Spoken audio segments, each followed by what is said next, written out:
Iya, kemarin tuh kan memang permohonan maafnya Bang Insanul kan sudah disampaikan ya. Walaupun tidak di depan media secara langsung, tetapi beliau juga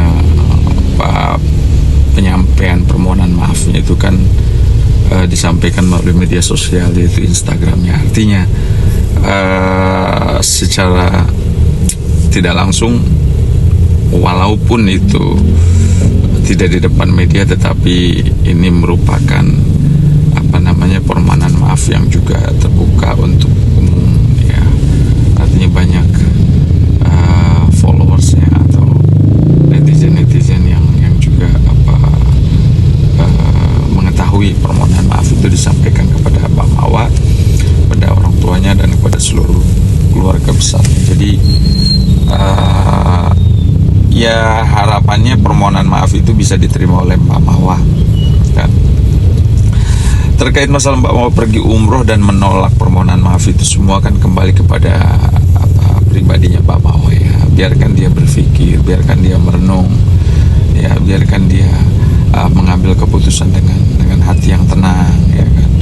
Jadi ini adalah momen yang bagus ketika Mbak Mawa pergi umroh ya, insya Allah nanti Allah akan memberikan petunjuk yang jauh mungkin lebih baik ya.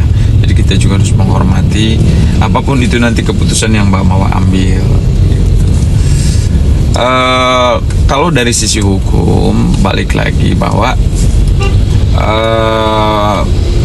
dugaan tindak pidana perzinahan itu kan diatur di dalam pasal 284 KUHP yang lama, kemudian juga di dalam KUHP yang baru juga diatur di dalam pasal 411 ya kalau nggak salah, Undang-Undang Nomor 1 Tahun 2023. Jadi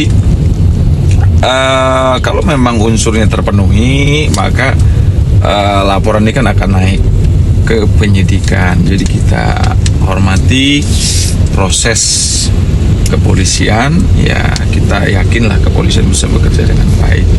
Namun kan untuk menaikkan status dari penyelidikan ke penyidikan itu yang saya katakan tadi, bahwa unsurnya juga harus terpenuhi ya gitu. Alat buktinya harus terpenuhi ya. Jadi kalau memang sejauh ini belum naik penyidikan, berarti artinya kepolisian, penyidik masih bekerja, masih mencari tahu ya kan, masih mendalami kasus yang dilaporkan oleh Mbak Mawa. Ya, permohonan restoratif justice yang disampaikan, dimohonkan oleh kuasa hukumnya Bang Insanul terhadap Mbak Mawa melalui kuasa hukumnya, kemudian yang juga disampaikan oleh Polda Metro bahwa permohonan restoratif justice-nya ditolak. Itu semua artinya kembali kepada Mbak Mawa sendiri sebagai pelapor ya. Gitu. Kita doakan yang terbaik. Semoga apapun nanti hasilnya, keadilan bisa didapatkan oleh para pihak, baik itu Mbak Mawa maupun Bang Insanul gitu. Cuman dalam konteks ini kan pelapornya adalah Mbak Mawa, artinya yang menjadi korban adalah Mbak Mawa sendiri gitu. Kemudian memang di dalam KUHP yang lama itu konsep pemidanaan ya kan, konsep pidana itu lebih menitik beratkan kepada balas dendam, artinya hukuman ya, hukuman. Tetapi KUHP yang baru ini justru sebaliknya, dia lebih menggunakan proses pemidanaan itu lebih ke teori hukum progresif modern, yang dititik beratkannya bukan memberikan hukuman seperti penjara, tetapi lebih bagaimana keadilan ini bisa diberikan dalam konteks penitik beratannya kepada keadilan korektif, keadilan restoratif, dan keadilan rehabilitatif gitu. Jadi semaksimal mungkin di dalam KUHP yang baru tuh, kalau saya lihat